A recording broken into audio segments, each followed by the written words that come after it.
A brilliant charity gala turns into a nightmare when a jealous mistress takes a cup of scalding hot water and throws it at a pregnant woman in front of the entire crowd.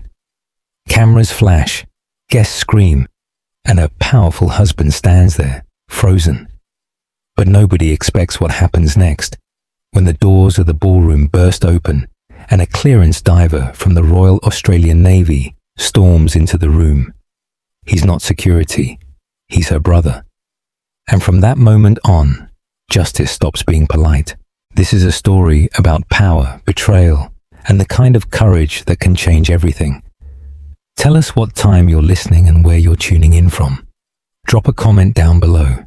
We'd love to hear from you. The chandeliers of the Crystal Bay Hotel glittered over a sea of designer dresses and tuxedos.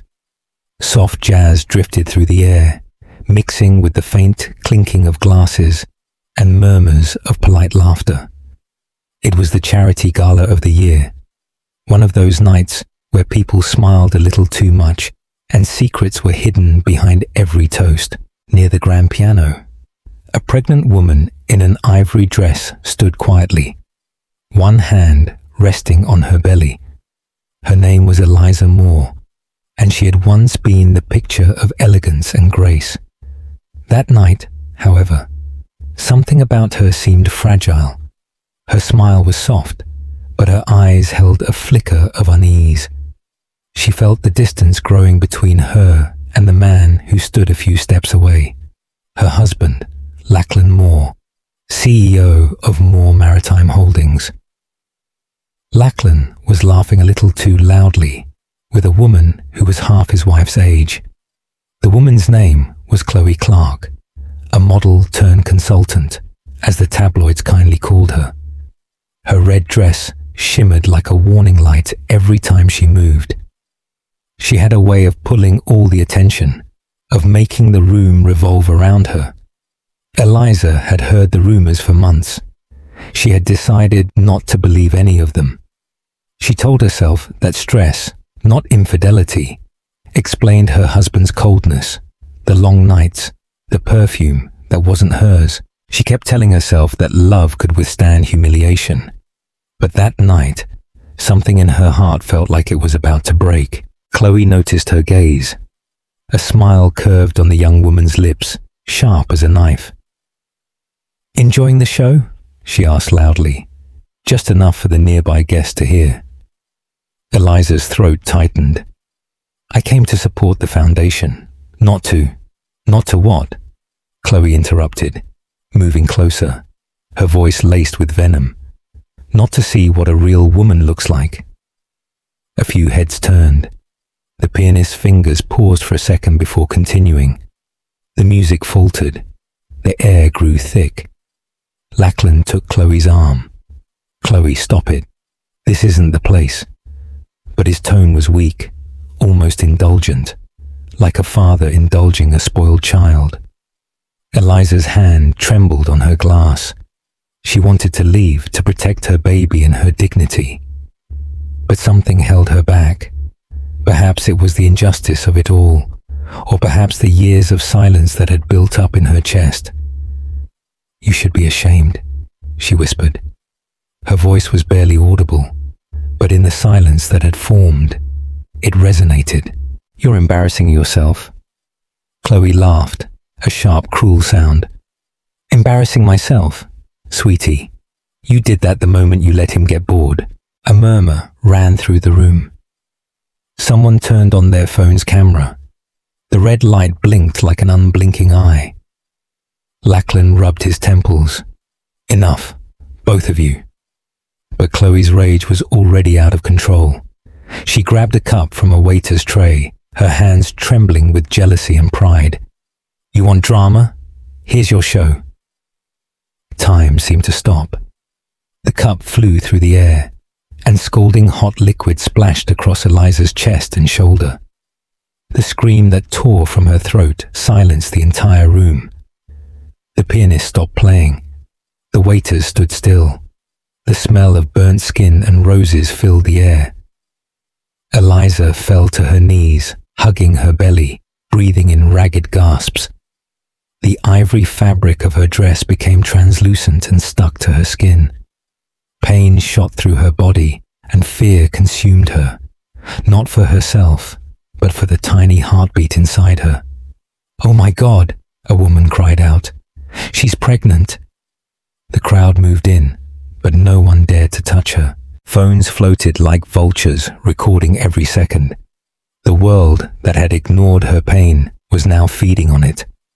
Chloe dropped the empty cup, her chest heaving. She deserved it, she muttered, though her voice was shaking. Lachlan remained motionless. The mask of confidence that had always defined him began to crack. He parted his lips, but no words came out. All eyes turned to him, waiting for a reaction, waiting for him to protect the woman carrying his child. Instead, he took a step back. "It was an accident," he said in a hoarse voice. Everyone saw it. Eliza's eyes lifted to meet his. There was disbelief there, and something deeper, a sadness too big for tears. "An accident," she whispered. "You call this an accident?" He didn't answer. Chloe clung to his arm, desperately muttering, "Don't let them blame me, say something." But the damage was already done. The red light of the camera was still blinking, recording his silence, her pain, and a truth that could no longer be hidden. The crowd was now murmuring, their sympathy turning into outrage. "She's pregnant," someone repeated. "Get an ambulance." Two waiters rushed over with a napkin and ice, their hands trembling. Eliza flinched as the cold cloth touched her burnt skin. Her body was shaking, her lips were pale. In the mirror behind her, she saw the couple standing. The man who once promised forever, and the woman who had stolen everything from her. And for the first time, she felt nothing.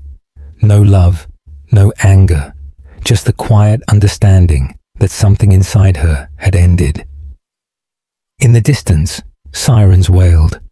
Somewhere, the elevator doors opened with a soft chime, but no one noticed. All attention was on the bleeding heart of that glamorous room. The hostess whispered to a guard, "Security, we might need the coppers." Chloe's voice rose again, now desperate. "It's not what it looks like." But it was exactly what it looked like. Eliza lifted her head slowly. Tears streamed down her face, mixing with the water and the pain.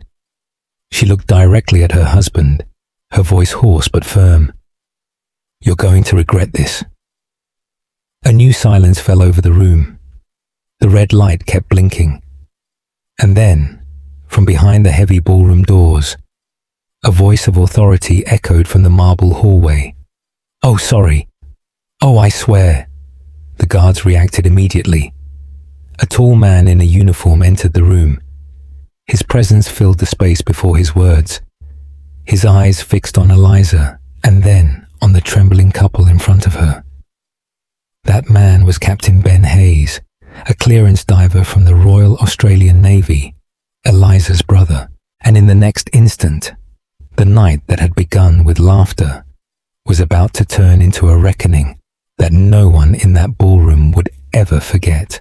The ballroom, which just minutes before had been filled with laughter, now seemed frozen in time. The soft hum of the chandeliers still faintly vibrated overhead, the only sound that dared to exist after the scream. The scent of champagne and perfume had been replaced by something heavier. Burnt skin, fear, disbelief. Eliza Moore was sitting on the cold marble floor, her hands trembling on her soaked dress. The elegant ivory fabric clung to her body, marked by red spots and steam. Her hair had come loose from its pins, strands sticking to her tear-streaked face. For a moment, she tried to speak, but her lips trembled, and only a faint whimper escaped her mouth. Around her, the crowd stood motionless in a circle.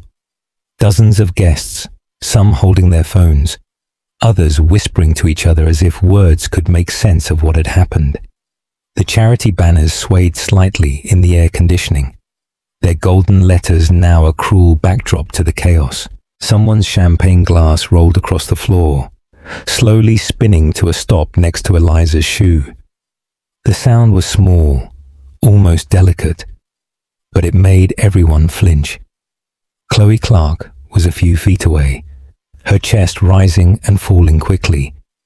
Her red dress shone under the chandelier light, but her face was pale. The arrogance that had once defined her was gone. In its place was something uncertain. Maybe fear, maybe shame, though she would never admit it. Lachlan Moore's voice finally broke the silence. "Someone get her a towel. Ow." It was a phrase that tried to sound calm, but failed. A murmur ran through the room. A waiter hesitated before approaching with a white linen cloth. He knelt beside Eliza, his gaze darting nervously between her and the CEO. "Ma'am, please don't move. Help is on the way." Eliza tried to control her breathing. The burn on her shoulder throbbed with a sharp pain. Each inhale hurt, but it hurt more to look at the man she loved, the father of her unborn child, standing beside the woman who had just attacked her. Their hands were almost touching. Lachlan maintained a cold expression, as if it were all a simple inconvenience, a public embarrassment that had to be controlled. His reputation, not his wife's suffering, was his first concern. "Turn off the cameras," he ordered. "Now." But it was too late. At least 3 phones were still recording. Their red lights blinked through the haze like tiny eyes of truth. Chloe's voice cracked as she tried to regain control. It was an accident. The water wasn't even that hot. The guest turned away from the lie. Someone whispered, "I saw her throw it." Another voice added, "That poor woman is pregnant." The pianist stood up from the bench, his hands trembling. "Should I call the police?" he asked quietly. Lachlan shot him a look that could freeze fire. "No police. It's being handled privately." The murmur turned into a noise of disapproval. People looked at each other, their sympathy for the powerful businessman disappearing. The mask of charm that had accompanied him to so many meetings was beginning to fall, revealing the cold man beneath. Eliza gently pressed the cloth on her arm. The pain was unbearable, but she refused to scream again. Her dignity, though wounded, was still hers. Her gaze fell on Chloe, who was shaking her head, in disbelief at her own actions. Lachlan whispered, "Chloe tried to burn me. Did you see it?" Lachlan's jaw tensed. "Enough. Are you exaggerating? Exaggerating." The word came from his lips with disbelief. "You saw her throw scalding water at me, and you're defending her." The guests gasped. Even Chloe took a step back. Lachlan adjusted his tie. This is not the place for a scandal. But the scandal was already made. All the phones and all the eyes were on him.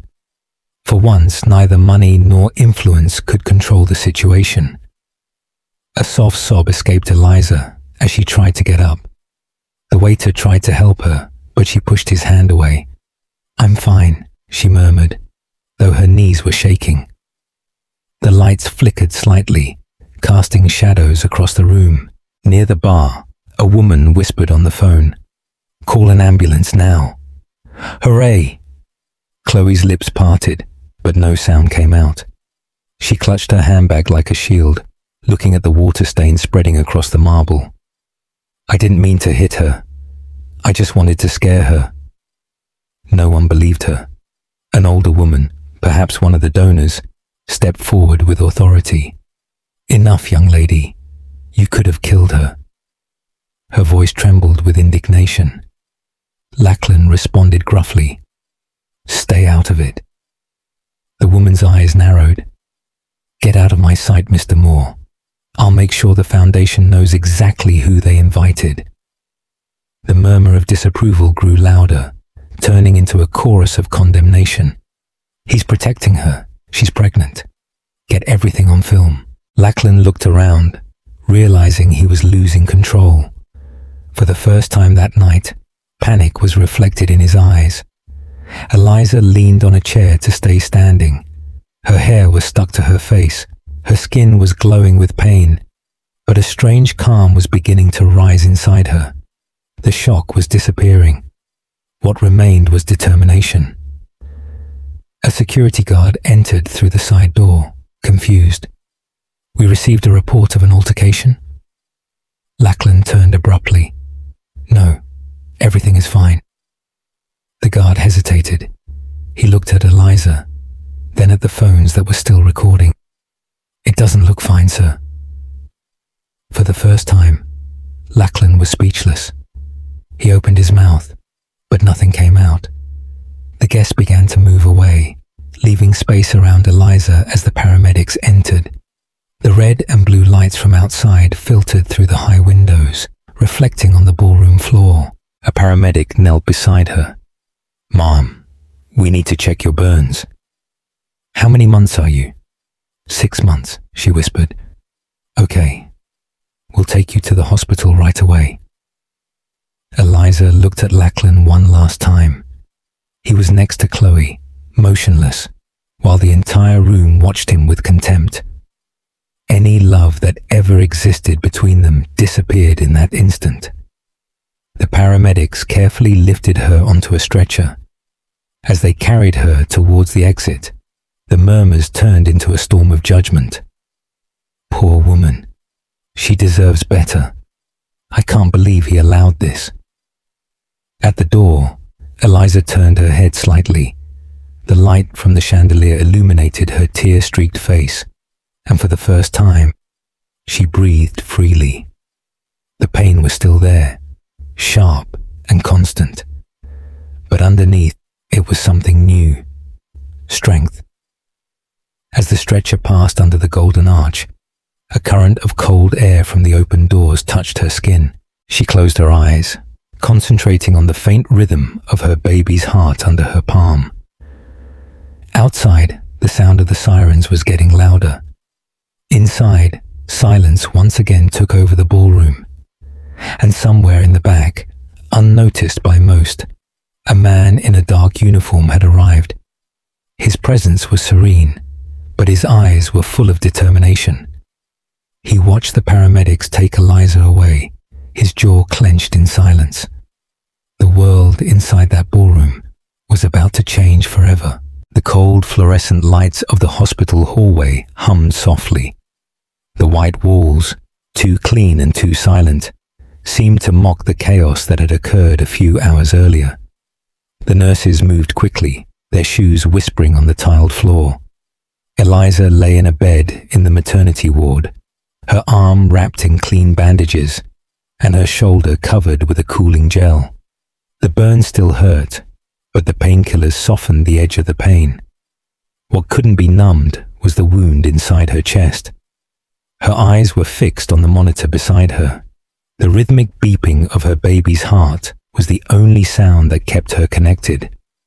That small, steady rhythm told her that life, pure and innocent, was still fighting to stay alive inside her.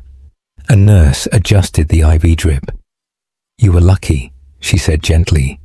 "The burns aren't deep, and your baby's heartbeat is strong." Eliza nodded weakly. "Thanks." The nurse gave her a reassuring smile. "Your husband is outside. Do you want me to let him in?" For an instant, Eliza hesitated. Her heart wanted to say yes. Her mind whispered no. But before she could answer, the door opened on its own.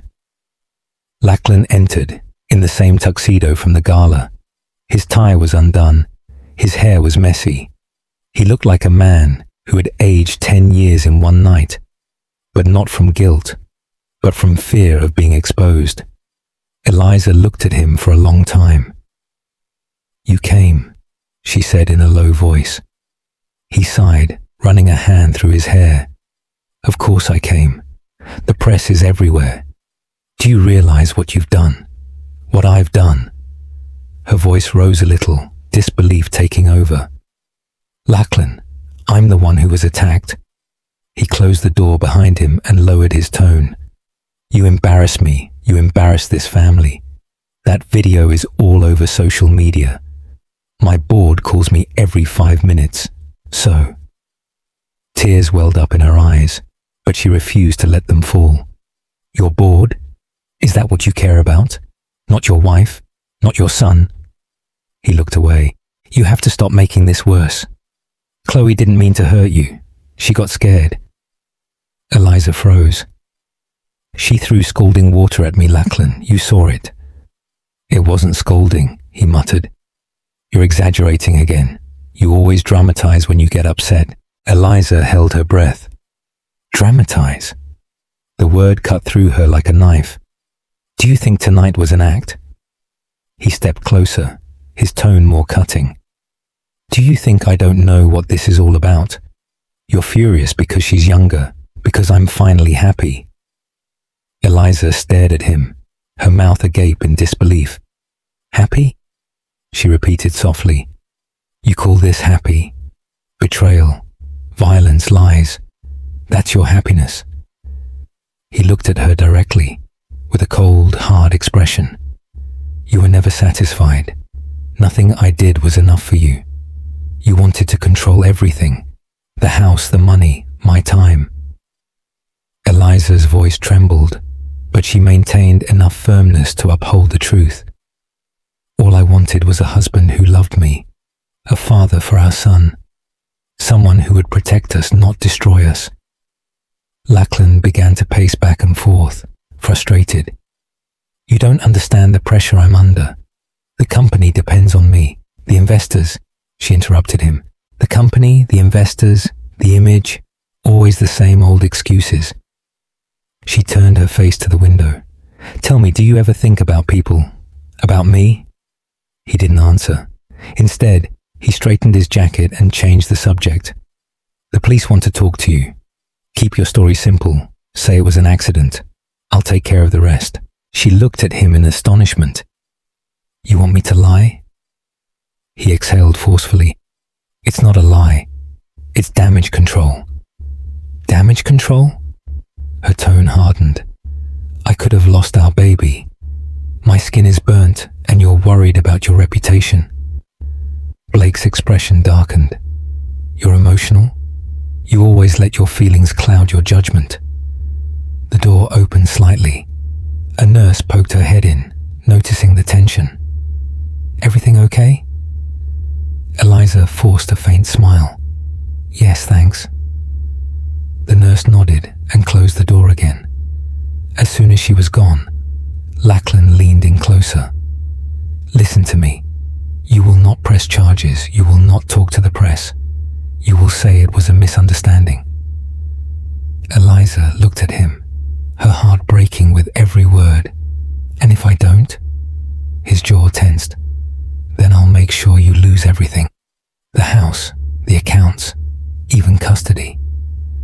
She let out a soft laugh, though there was nothing funny about it. You would threaten the mother of your unborn child. He didn't flinch. Don't make me choose between you and my career, Eliza, because you'll lose. Oh. The silence that followed was heavier than any scream. For a few seconds, the only sound was the constant beeping of the monitor.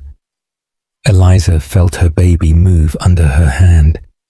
It was as if the little one sensed her pain, her fear, her awakening. When she spoke again, her voice was calm, too calm.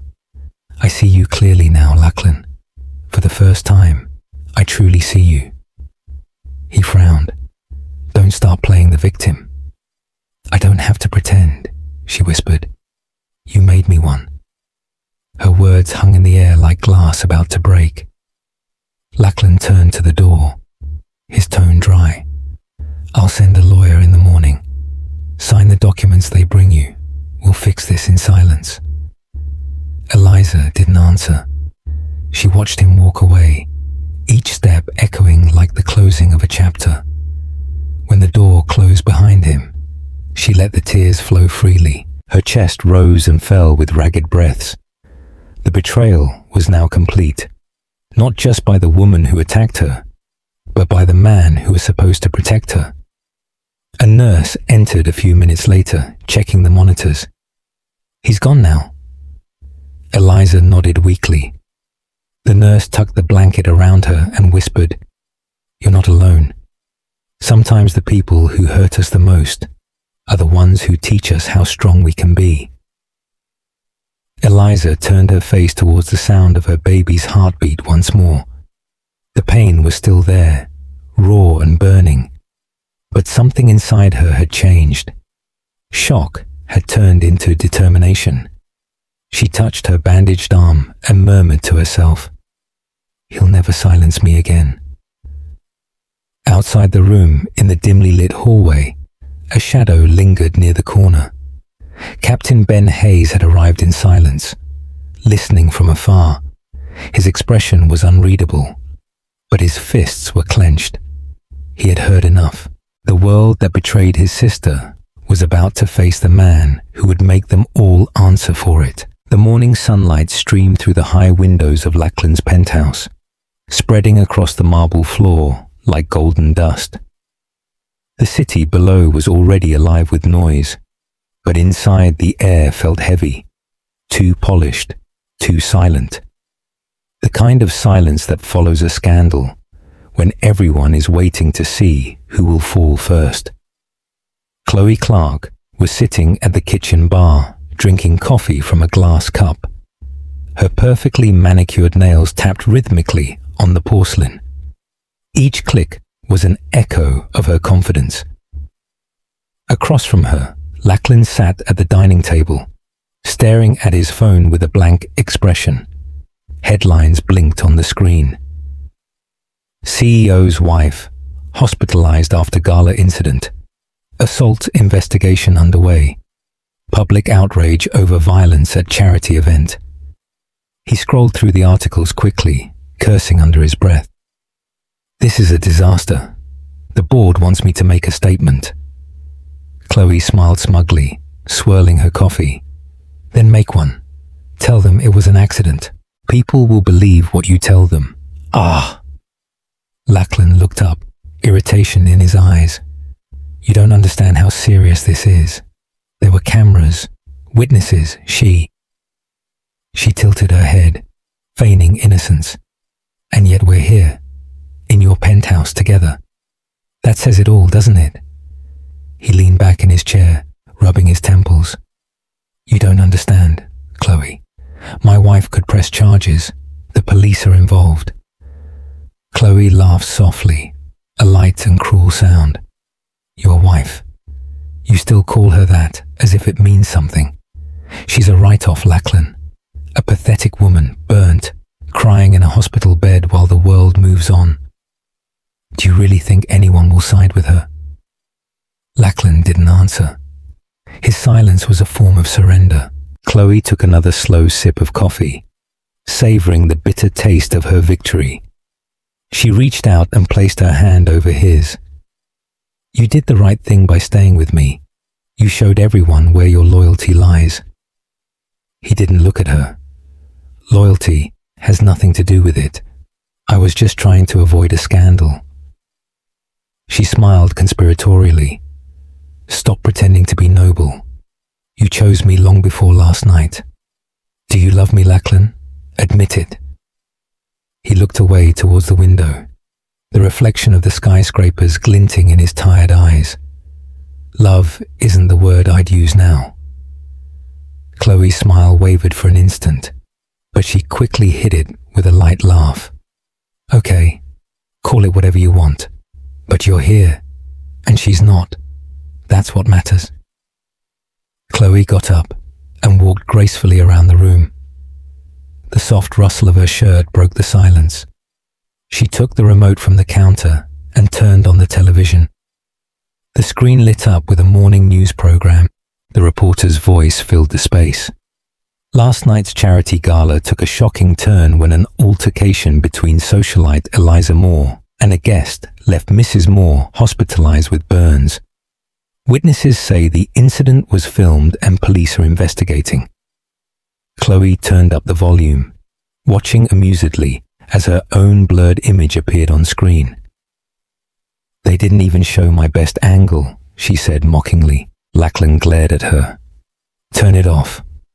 She ignored him. Come on, it's almost flattering. Look at me, on national television. They can't stop talking about us. His voice hardened. About you. They're calling you violent, dangerous. Oh? Chloe crossed her arms, unfazed. They can call me whatever they want. Fame is fame, Lachlan. People forget. They always do. In a week there'll be another bigger scandal. He stood up abruptly. You don't understand what you've done. Eliza's family won't let this go. Her brother. She rolled her eyes. Her brother, the soldier. The mysterious Navy diver, please. Blokes like him love to play the hero. He'll shout a bit and then disappear. But the faint glint in Lachlan's eyes showed he wasn't so sure. He's not just a soldier. He has influence. Chloe laughed again. Influence? I have influence, Lachlan. I have you.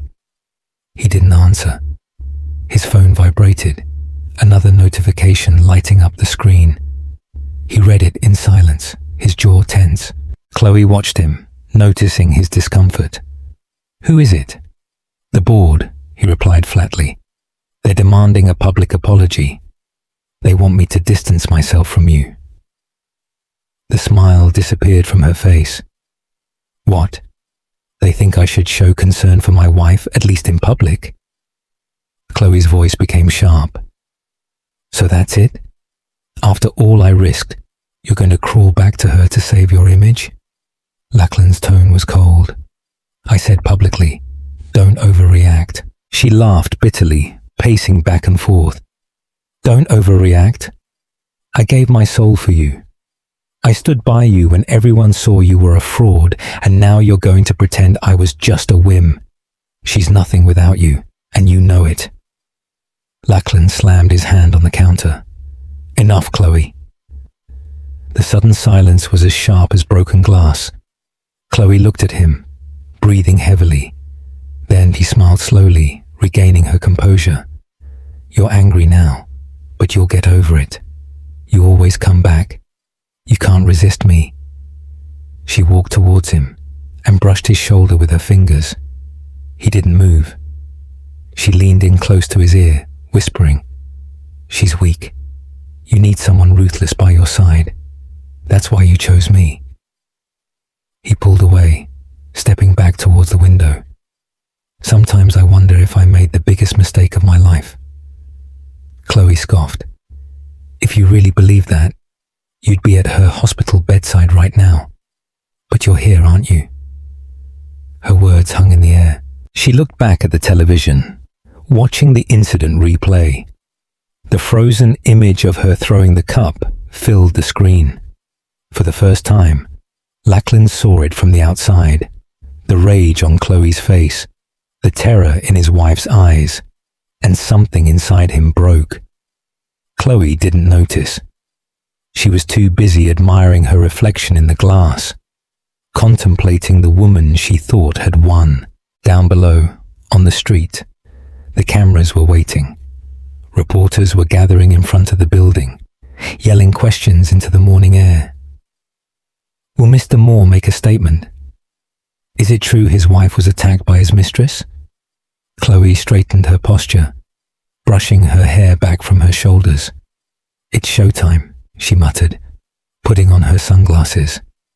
Lachlan didn't move. He only looked out the window, watching the world he had built begin to crumble. As Chloe headed for the door, she turned to him with a final smile. Don't worry too much. The world always forgives the beautiful.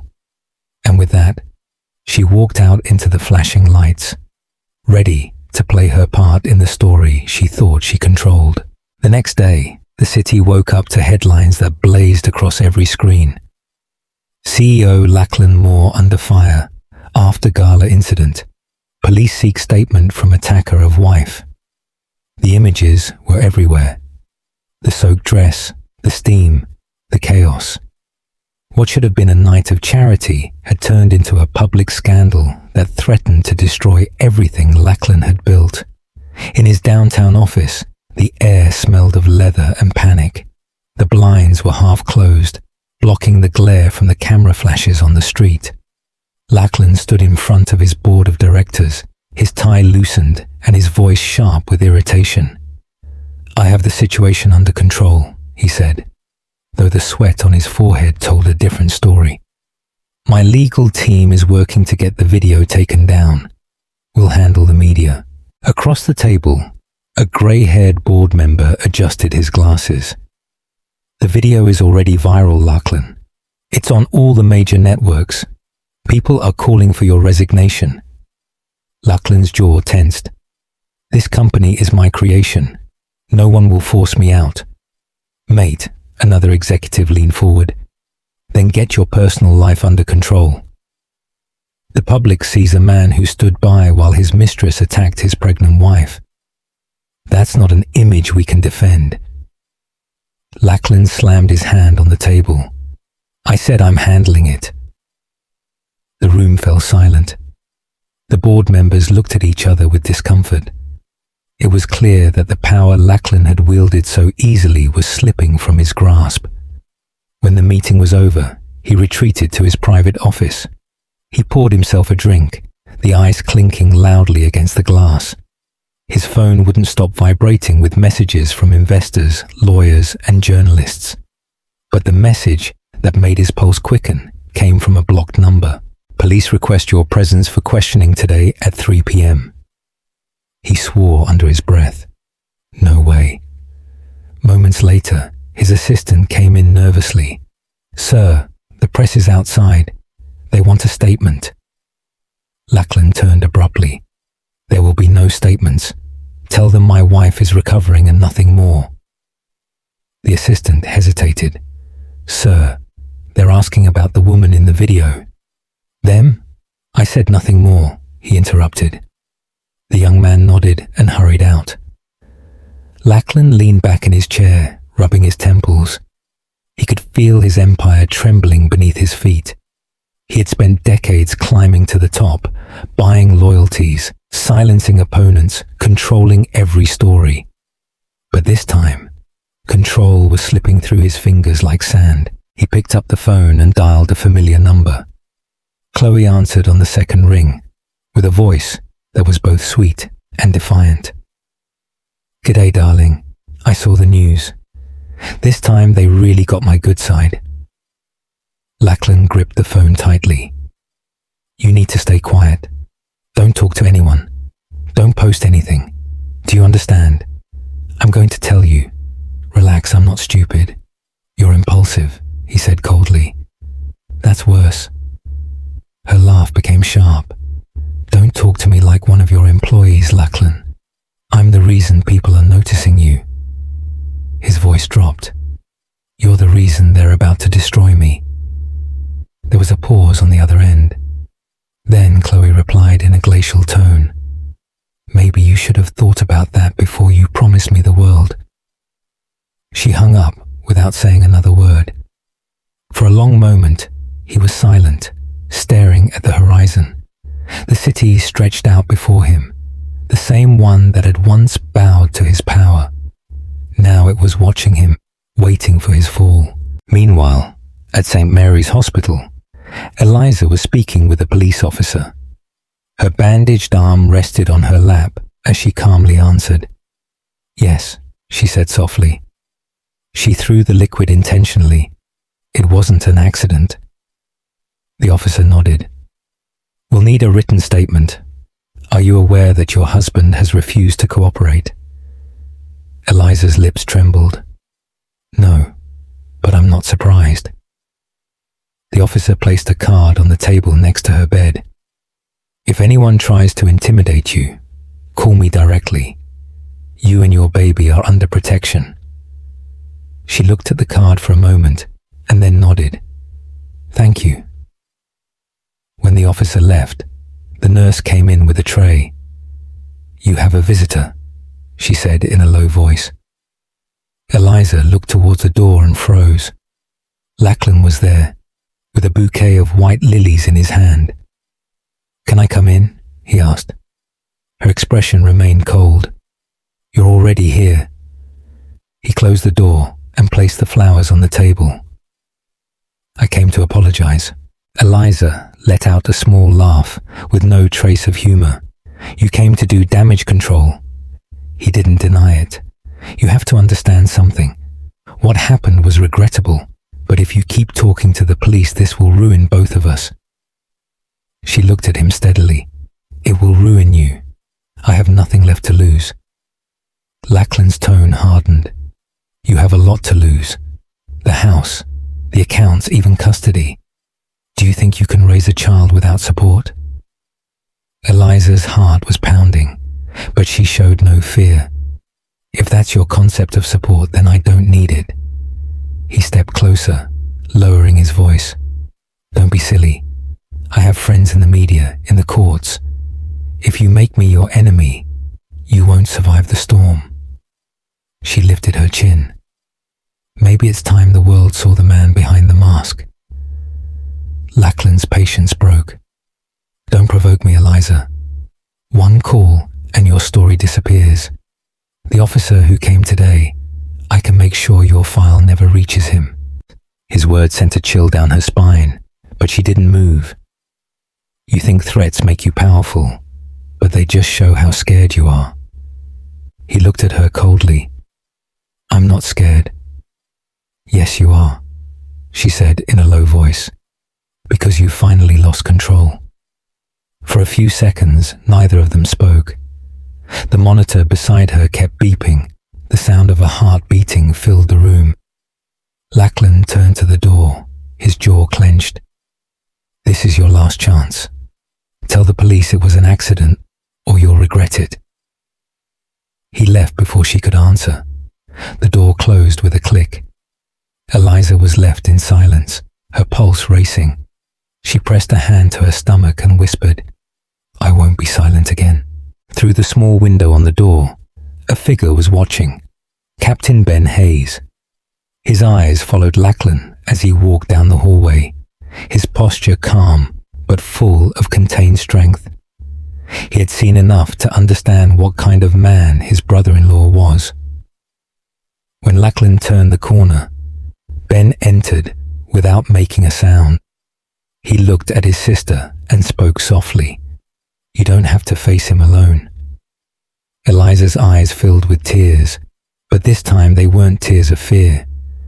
"He thinks he can control everything," she whispered, "but he doesn't know who he's messed with." Ben placed a firm, warm hand on her shoulder, then let him learn the hard way. The light from the window enveloped them in a golden glow. For the first time in days, Eliza felt safe. And Lachlan, though he didn't know it yet, had just declared war on the only man he should truly fear. By the end of the week, the city knew every detail of the scandal. The video from the charity gala had exploded on all social media, shared by millions who watched it in disbelief. The title alone was enough to ignite outrage. CEO's mistress throws hot water on pregnant wife while he stands by. The images were replayed on the news over and over, accompanied by dramatic commentary. In it, Chloe's arm was seen raising the cup, the splash, the scream, the chaos, and then Lachlan, motionless, doing nothing. The moment had become a symbol of power's silence in the face of cruelty. In front of the Moore Maritime headquarters, a crowd of cameras and protesters gathered. Their signs read things like, "Justice for Eliza," and "No excuse for abuse." The chants echoed through the city streets, mixing with honking horns and sirens. Inside the building, Lachlan was sitting at his desk, pale and furious. The morning light filtered through the blinds, marking his face with harsh lines. His phone vibrated non-stop, with calls he refused to answer. His assistant stood at the door, hesitant to speak. "Sir," he said cautiously, "the press is asking for a response. They want to know if you'll make a statement about the accusations." Lachlan slammed his fist on the desk. "There are no accusations. It was an accident." The assistant shifted uncomfortably. The public doesn't see it that way. Lachlan glared at him. Then the public is wrong. He stood up abruptly and walked to the window. Outside, the crowd stretched all the way down the street.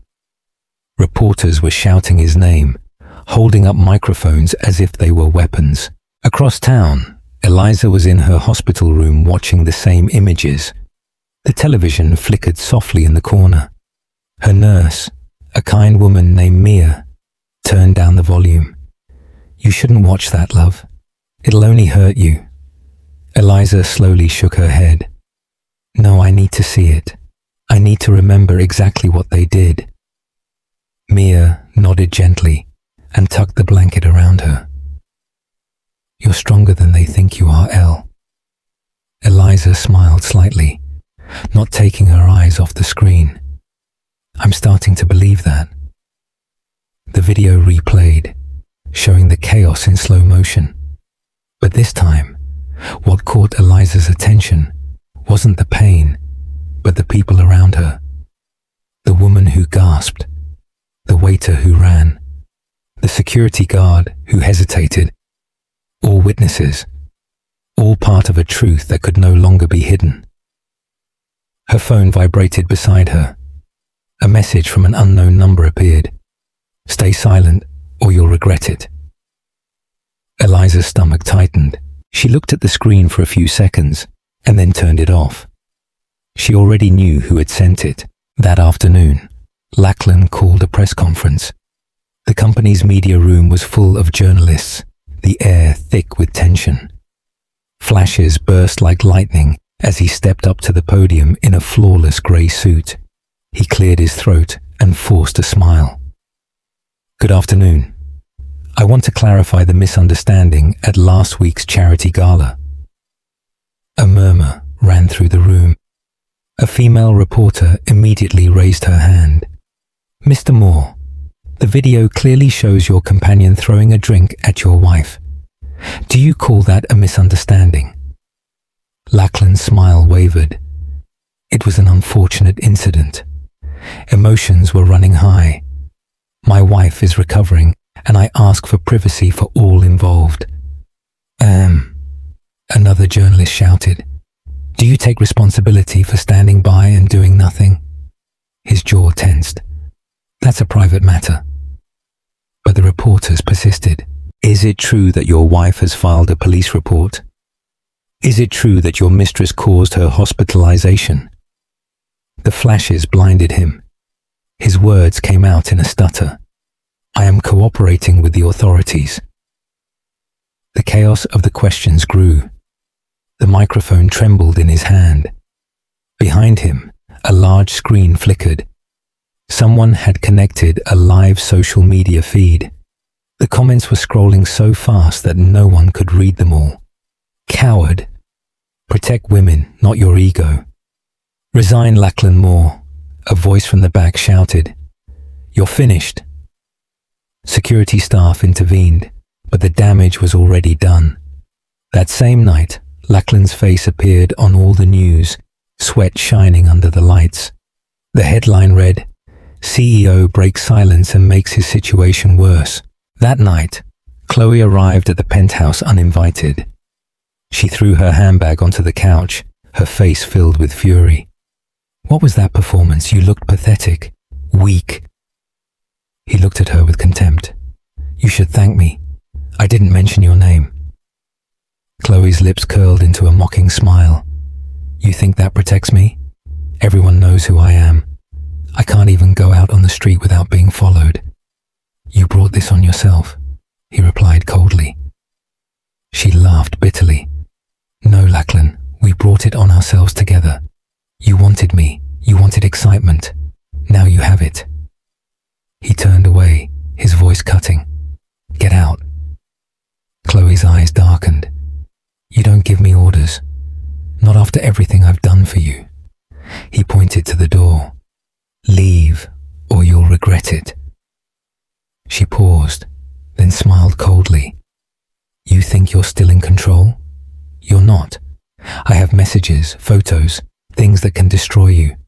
So go ahead. Dare to threaten me again. Lachlan's face paled. You wouldn't. Try me, she whispered. She walked past him, brushing his shoulder. Her perfume lingered in the air, sweet and poisonous. When the door closed behind her, Lachlan sank into a chair, his hands trembling. At the same time, Eliza was discharged from the hospital. Ben was waiting outside, his dark uniform impeccable under the twilight. He opened the car door and smiled softly. Ready? Eliza took a deep breath. As ready as I'll ever be. Reporters ran towards them when they saw her. Miss Moore, how are you feeling? Are you pressing charges? Do you have anything to say to your husband? Ben stepped in, his voice firm. No questions. Step back. But Eliza surprised him. She looked directly at the cameras, her voice serene and clear. I have nothing to hide. The truth is already out there. And soon justice will be too. The crowd fell silent. Her words traveled faster than any official statement. Within a few hours, the video went viral. Eliza Moore speaks for the first time. Pregnant wife breaks silence with powerful statement. In his penthouse, Lachlan watched the video in disbelief. The comments were filled with praise for her courage. His phone rang again and again. Each call a reminder that his world was crumbling. He turned off the television, but her voice still echoed in his mind. The truth is already out there. Outside, the night stretched on, silent and infinite. The city lights shone like a judgment. For the first time in his life, Lachlan Moore understood that no amount of money could silence a story when the world decided to listen. The morning after Eliza's brief statement, the world couldn't stop talking about her. Clips of her serene voice and firm gaze filled TV screens, talk shows, and social media. People shared her words with supportive hashtags, hashtag justice for Eliza and hash stand with her, trending for 2 straight days. In the hospital lobby, flowers and letters from strangers arrived. Handwritten cards covered the counter. Some were from women who had survived their own battles, others from men who wrote to say they finally understood the cost of silence. Eliza read some of the letters before carefully putting them down. They see me, she said in a low voice. After all this time, they finally see me. Her brother, Ben Hayes, was by the window, watching the reporters gathered outside. His posture was calm, but his jaw was tense. They see you, he said, but that also means he sees you. Lachlan won't let this end in silence. Eliza turned to him, her face serene but determined. Then let him try. I'm done hiding. Ben looked at her for a long time. Are you serious? Yes, she replied. I spent years living under someone else's control. Every word, every decision was filtered through his anger. That's over. She placed a hand on her belly. The baby gave a gentle kick, as if agreeing. Now she was fighting for both of them. That afternoon, there was a knock on her room door. A woman entered wearing a grey suit and holding a folder. Mrs. Moore, my name is Linda Parker. I'm a lawyer specializing in domestic abuse cases. I represent women who have been silenced by powerful men. Eliza gestured for her to sit down. I didn't ask for legal help. I know, Linda replied in a firm voice. But someone else did. She nodded towards Ben. Eliza smiled slightly. Of course he did. Linda opened the folder. Your husband has filed a petition to control shared assets. He has also requested that your medical records be kept sealed. Eliza frowned. He's trying to hide what happened. Linda nodded. Exactly. But he made a mistake. The video is public. The evidence is undeniable. Now you have the power, if you're ready to use it. For a moment, silence filled the room. Eliza's gaze went to the window, where the sunlight was streaming in, warm and bright.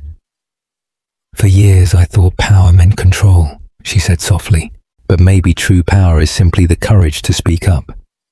"Right on," Linda smiled. "Then let's make your voice impossible to ignore." That night, Eliza agreed to give a televised interview. Ben wasn't entirely convinced, but he trusted her judgment.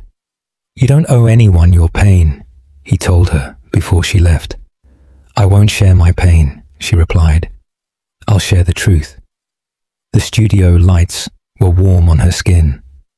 A light layer of makeup covered the fading marks, but nothing could hide the quiet strength in her eyes. The interviewer, a woman named Grace Taylor, adjusted her microphone and smiled kindly. "You don't have to answer anything you're uncomfortable with," she said. Eliza nodded. "Thanks, but I'm ready." When the cameras started rolling, the world seemed to hold its breath.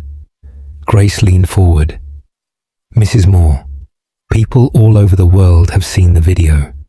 They've heard your husband's side, but not yours. What do you want them to know?" Eliza took a deep breath. "That silence doesn't protect anyone. For years, I believed that staying quiet would keep my marriage intact. I convinced myself that if I was patient, he would change. But silence only fed the abuse. It gave power to the wrong person." Grace asked softly, "Are you afraid of what might happen now that you've decided to speak out?" Eliza's eyes shone, but remained steady. "Yes, but I'm more afraid of the example I'd be setting for my child if I stayed silent again. I want my son or daughter to grow up knowing that love without respect is not love."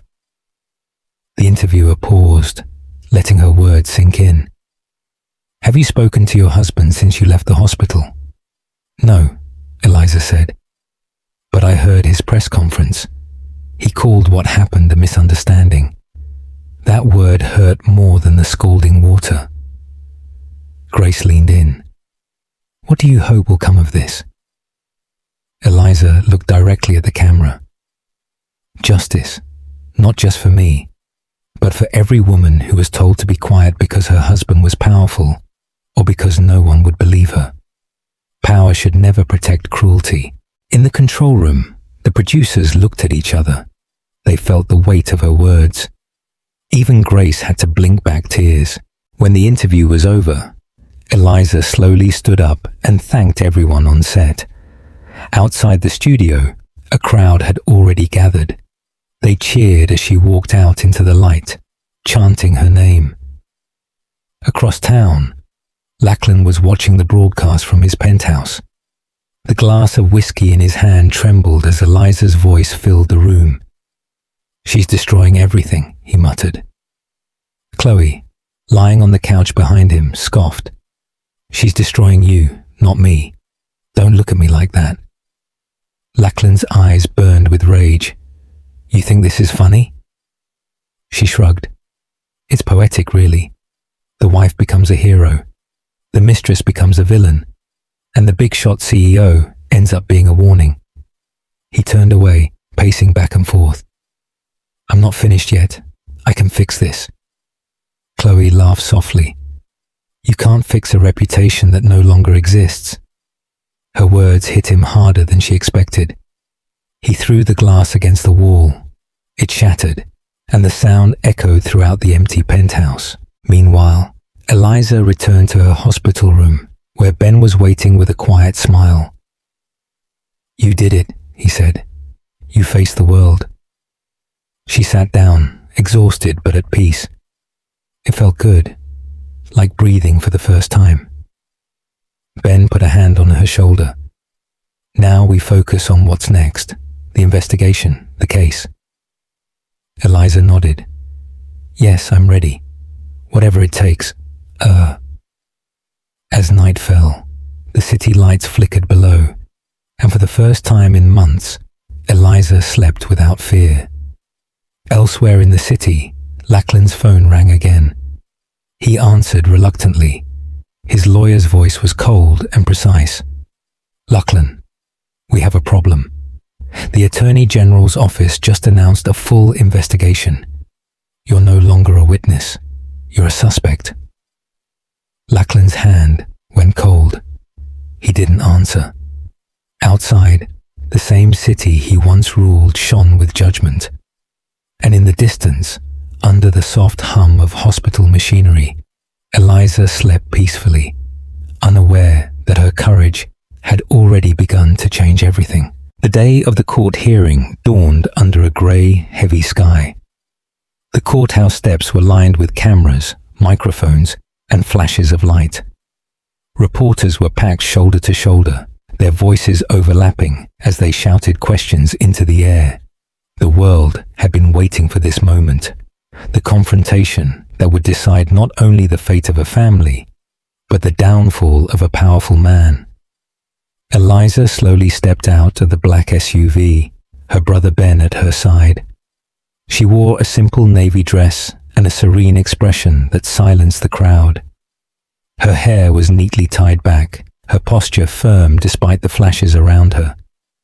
Ben, in his navy uniform, moved like a steel wall beside her. His presence immediately drew attention. "Is that her brother?" a reporter whispered. "He's a clearance diver." The cameras turned to him immediately. The air filled with the sound of shutters. Ben ignored them. His gaze was fixed straight ahead, scanning every face for a threat. Eliza took a deep breath. "I never thought I'd have to walk into a courtroom to protect myself from my own husband." Ben's voice was low but firm. "You're not walking in alone, remember that." Inside the courthouse, the atmosphere was tense. Lawyers were whispering hurriedly. Journalists filled every seat in the gallery. The judge's bench loomed impressively at the front, a silent reminder of order and consequences.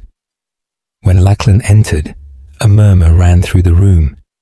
He looked different, thinner, pale, his composure shattered. He wore a dark suit, but his eyes darted nervously towards the cameras. Beside him was Chloe, dressed in black, with sunglasses covering half her face. Her confidence had disappeared. Her fame had turned into infamy. When the hearings began, the judge's gavel echoed loudly. "The court is in session." Eliza sat silently between her lawyer and Ben. Her heart was beating fast, but her face remained serene. Across the aisle, Lachlan's lawyer stood up and began his opening statement. "My client wishes to express his deepest regret for what happened," he said in a soft voice. "It was a misunderstanding between family members, brought on by stress and emotion." A murmur of disbelief ran through the gallery. Eliza's lawyer immediately stood up. "Your Honor, the defense calls it a misunderstanding, but the evidence tells another story." She pointed to the monitor on the wall. The video of the gala began to play once more. The room fell silent. Everyone watched the moment unfold. Chloe's smile, the raising of the cup, the splash, Eliza's scream, and Lachlan's icy stillness. The recording ended, and the silence that followed was a verdict in itself. The judge leaned forward. "Mr. Moore, you stood by while your wife was attacked. Do you deny what we all just saw?" Lachlan shifted uncomfortably. I was frozen. I didn't realize." The judge's voice interrupted him. "You didn't realize your wife was suffering. She was 6 months pregnant, Mr. Moore." The tension in the room increased. Then, from the witness seats, Ben slowly stood up. His uniform shone under the courthouse lights. The crowd turned to him as if drawn by an invisible force. "Permission to speak, Your Honor," he said. The judge nodded. "Granted." Ben took a step forward. His voice was calm, but it held an authority that filled every corner of the room. "My name is Captain Ben Hayes, Royal Australian Navy. The woman sitting there is my sister. The man accused is her husband. I've seen men freeze under enemy fire. I've seen others break from fear. But what I saw in that video was not fear. It was arrogance. A man who believed he could do anything without consequences. The room remained silent. The cameras captured every word. Ben continued. When I got the call that my sister was in the hospital, I didn't come as a soldier. I came as a brother. But when I learned that justice was being manipulated, when I saw the threats and the lies, I decided I would not stand by again. He turned to Lachlan, his gaze as sharp as a blade. You thought she had no one. You thought your money could buy silence, but you were wrong. Lachlan's lawyer quickly stood up. I object, Your Honor. This man is not a party to the case. The judge raised his hand. Objection overruled. I want to hear him. Ben stepped closer to the defense table. You hurt my sister, and you allowed another woman to harm her. You threatened her. You tried to erase the truth, and you called it control. Where I come from, that's called cowardice. A collective gasp ran through the room. Chloe shifted uncomfortably in her seat, her hands trembling. She whispered something to Lachlan, but he didn't reply. His eyes were fixed on Ben. Ben's tone softened a little. The true measure of a man is not in his wealth or his power. It is in how he protects the people he claims to love. He turned to the judge. I'm here to make sure my sister gets the justice she deserves.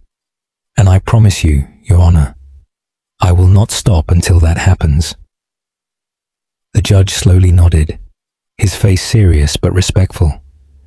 Your words are noted, Captain Hayes. This court recognizes the seriousness of what we have seen.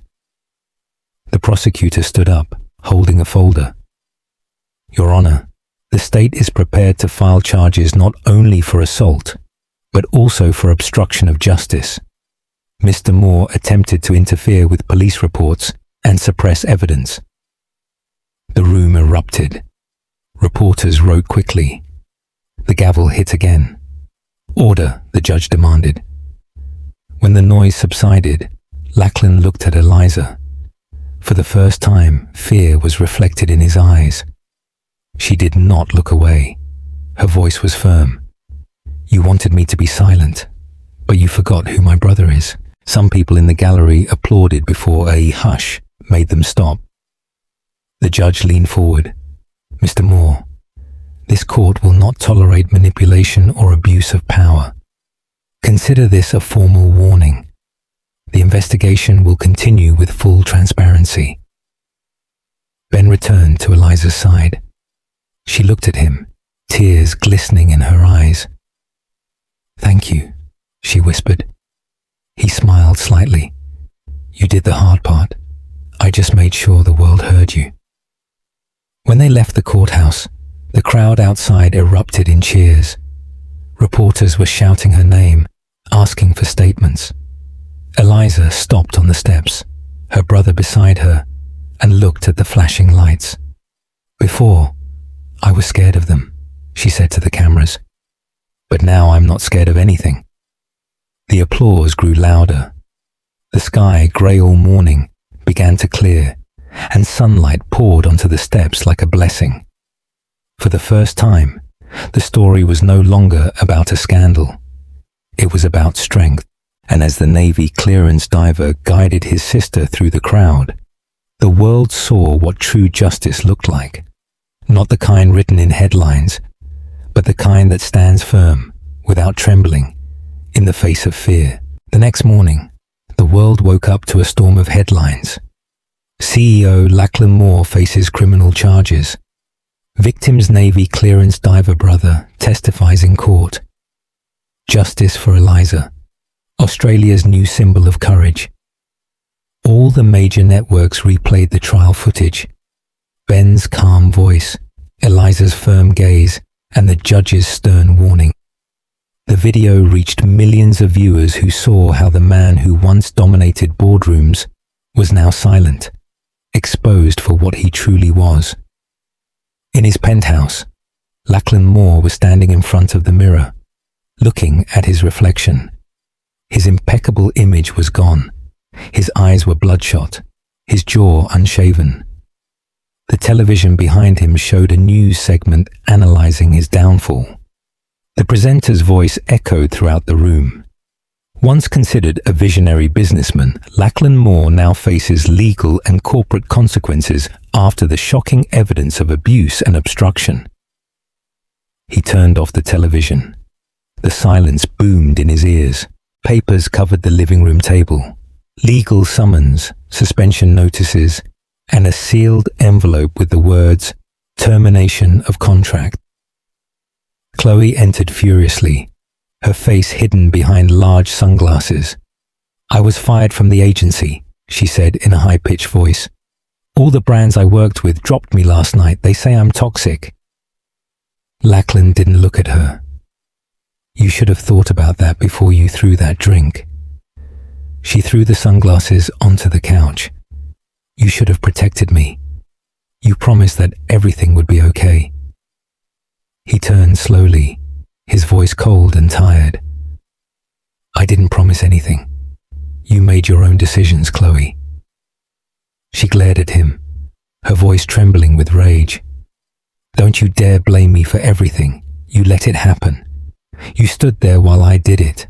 We're both guilty." He walked to the window, watching the sea of reporters outside. "You're not helping yourself by staying here." She let out a bitter laugh. "Helping myself? Lachlan, we're both going down. You just don't realize how deep it is." She took her phone from her handbag. "Maybe it's time people heard the rest of the story, about your offshore accounts, about how you paid people to keep quiet." He turned abruptly, his voice cutting. "Delete everything you have." Chloe smiled ironically. "You don't give orders anymore, not to me." Before he could respond, his phone vibrated on the table. It was his lawyer.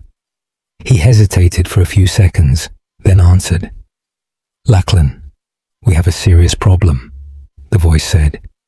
"The Attorney General's office just filed formal charges: reckless assault, obstruction of justice, and witness intimidation." Lachlan held his breath. "That's impossible. They can't prove it. They have recordings, messages, and witnesses. The officer you tried to bribe handed over everything." He sank into the chair, his body heavy. "And the bail? You'll get it," the lawyer replied. "But you're done. Your investors have pulled out. The board voted you out this morning." The call ended. Silence returned, but the noise of the city outside felt like a sentence.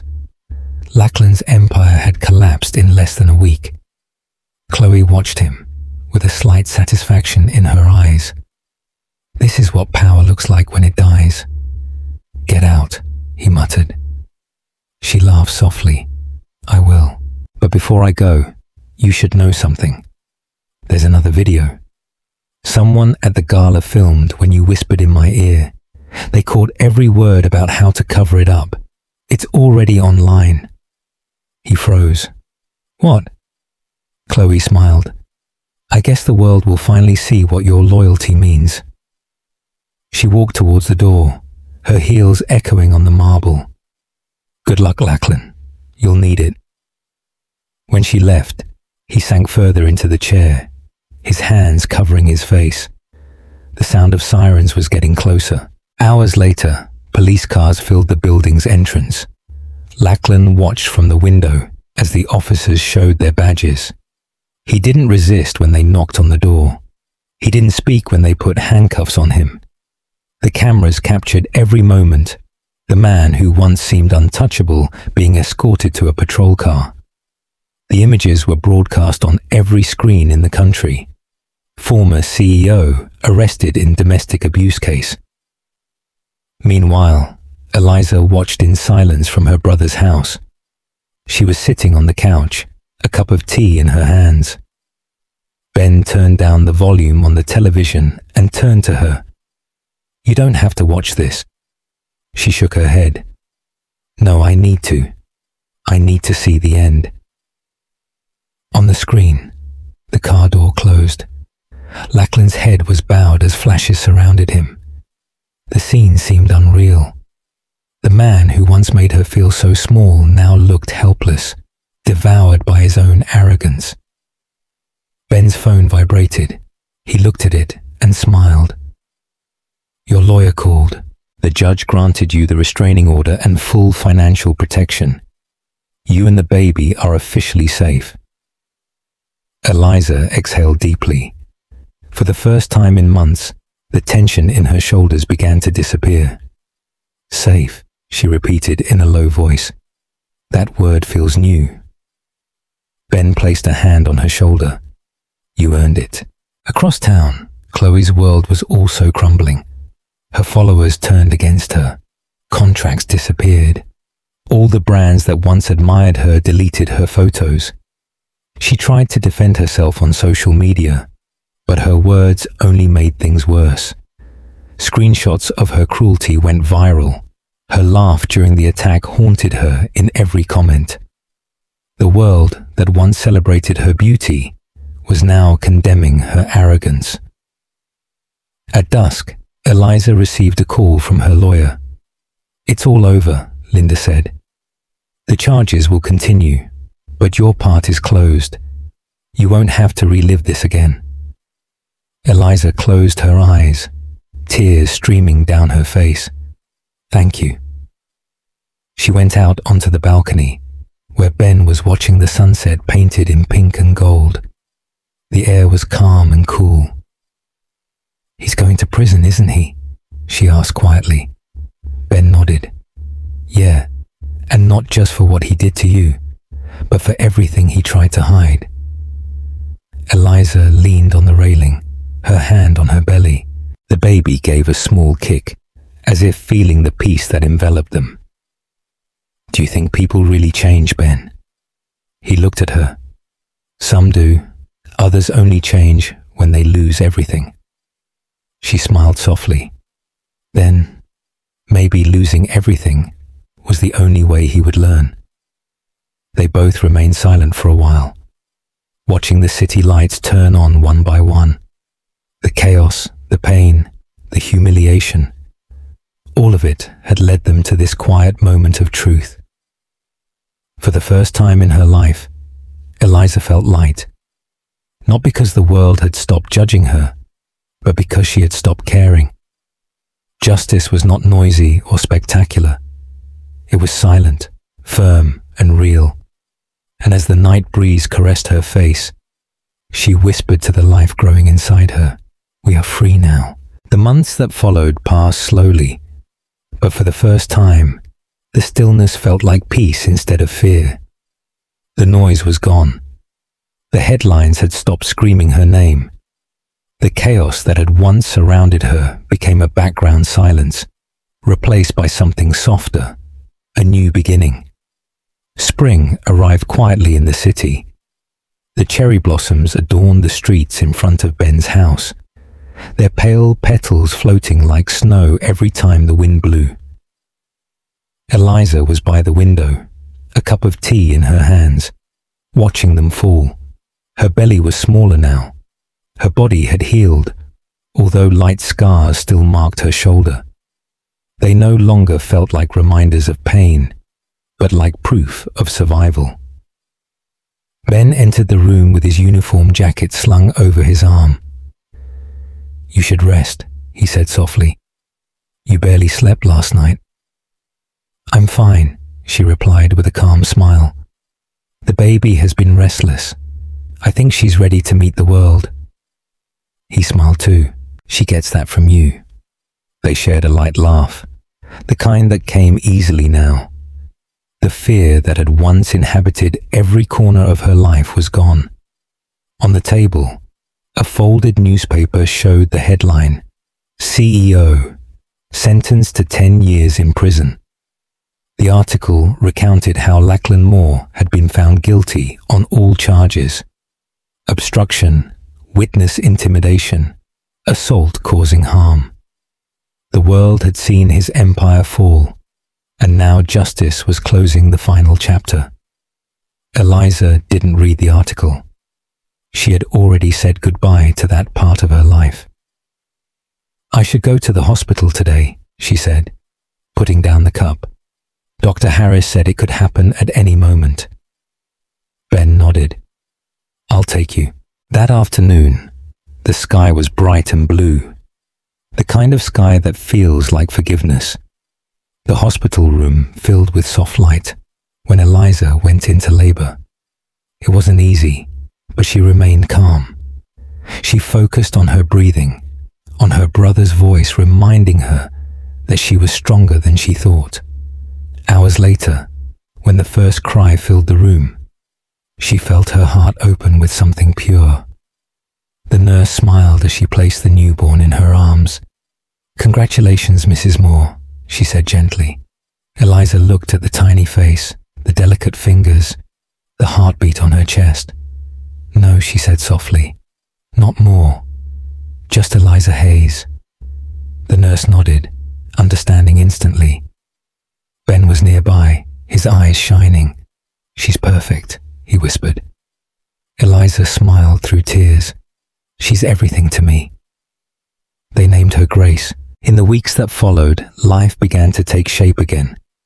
The media slowly lost interest, turning their attention to new scandals and new faces. Eliza stayed away from the noise. She spent her days walking with her daughter in the park, reading and volunteering at a local women's shelter. The shelter had been her lawyer's idea. "You could help them," Linda had told her. "You could be their voice." At first, Eliza hesitated, but when she met the women there, mothers, daughters, wives, she recognized in their eyes the same look she had once seen in her own reflection: fear, shame, hope. So she stayed. She listened. She shared her story when they needed courage, not as a victim, but as someone who survived. One afternoon, leaving the shelter, a young woman stopped her at the door. "Miss Hayes," she said in a low voice, "I saw your interview months ago. Thanks to you, I left someone who was hurting me. I just wanted to say thank you." Eliza's throat tightened. "You don't have to thank me," she replied. "You saved yourself." The woman smiled through tears. "Maybe, but I needed to see someone else do it first." That night, Eliza sat on her brother's porch, with Grace asleep in her arms. The sun was setting over the horizon, painting the world in gold and amber. She listened to the silence. No arguments, no shouting, no fear, just the steady rhythm of her daughter's breathing. Ben came up, offered her a glass of water, and sat beside her.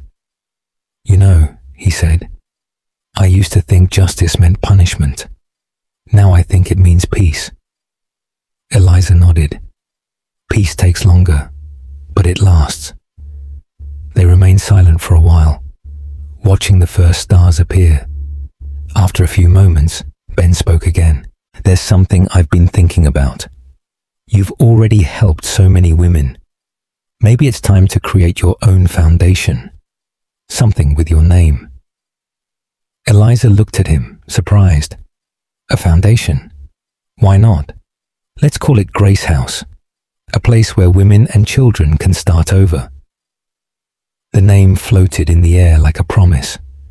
She smiled. "Grace House," she repeated softly. "I like it." He smiled. "Then it's settled. I'll help you get it started."